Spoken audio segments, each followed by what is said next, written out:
जब मैं 21 साल का था, मैं आर्मी में था। मैं कई बार कई खतरनाक लोगों को पकड़ने वाली टीम का हिस्सा भी रहा हूँ। मेरे ही साथ काम करने वाला अर्पित मेरा सबसे अच्छा दोस्त था। हम लोग हमेशा साथ रहते थे और वो हर वक्त काफी खुश मिजाज रहता था। एक बार हम लोगों के पास एक केस आया और मुझे उस केस की जिम्मेदारी दी गई। अर्पित हमारे वहां पहुंचने से पहले ही हमारी कार से कूद गया और उसने उस आतंकवादी को मार दिया। हम लोगों के वहां पहुंचने तक वो मर चुका था। मैंने वापस आकर अर्पित से पूछा कि उसने ऐसा क्यों किया, तो उसने जवाब में कोई खास वजह नहीं बताई और मैंने भी उसका भरोसा कर लिया। बाद में जब मैंने उस मरे हुए आदमी की फेसबुक प्रोफाइल देखी तो पाया कि वो आदमी पहले से ही अर्पित का दोस्त था और आगे देखने पर मैंने पाया कि अर्पित ने उस आदमी से हमारे आर्मी की काफी खुफिया जानकारियां साझा की थी। फिर भी जब अर्पित को कोर्ट के सामने ले जाया गया तो कोर्ट ने उसे मात्र 3 साल की सजा ही सुनाई। मैंने भी अर्पित का साथ नहीं दिया और हमारी दोस्ती टूट गई। 3 साल बाद मैं अभी भी उसी आर्मी टीम का हिस्सा था और अर्पित को लगभग भूल चुका था। एक रात मैं घर थोड़ी देर से आया और घर आते ही मैंने देखा कि अंदर सब कुछ बिखरा हुआ पड़ा था। मैंने तुरंत पुलिस को फोन किया, लेकिन पुलिस को कुछ न पता चला। जब मैं रात में लेटा हुआ था तो मेरी नजर एक नोट पर पड़ी जिस पर लिखा हुआ था, मैं तुम्हें याद हूं। मुझे तुरंत पता चल गया कि वो लिखावट अर्पित की ही थी। मैं तुरंत अर्पित के बारे में सोचने लग गया और पूरी रात सो ना सका। अगली सुबह जब मैं अपनी कार निकालने गया तो देखा कि उसका शीशा टूटा हुआ था। मुझे अंदाजा लग गया था कि अब भी वो उस बात को भूला नहीं है और ये उसका बदला है।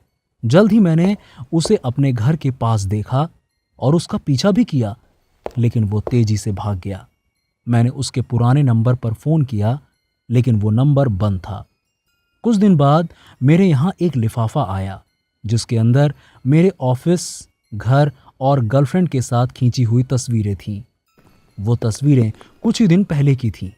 हालांकि आखिरी फोटो मेरी और अर्पित की थी, जिसके पीछे लिखा था, जल्द ही मरोगे। मैंने इस बात की पुलिस को रिपोर्ट की।